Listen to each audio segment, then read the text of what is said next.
Бүгінгі осындай біздің шығысымызда киелі Алтайда үлкен осындай республикалық Қанипа Бітібаева атындағы қазақ тілі мен әдебиетінен олимпиада өтті. Бұл сондай бір жақсы орын алған дәстүр.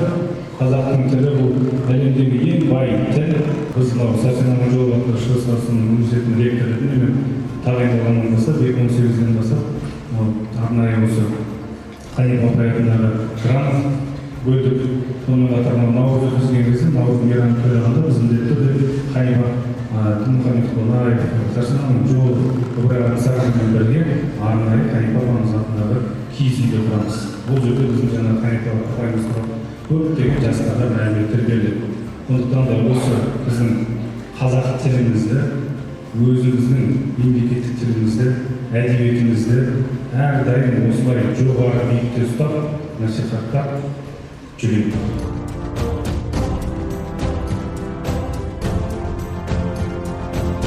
Және бүгін мен осы Қанипа Бітібаева атындағы грантты ұтып алдым. Жалпы осы Сәрсен Аманжолов университетінің ректоры өзінің алғысымды білдіргім келеді. Маған 4 жылдық тегін грантты тағайындаған болатын. Осы университетке бұрыннан түскім келіп жүрген. Енді міне осы грантты ұтып алып отырмыз. Сіздерге көп рахмет.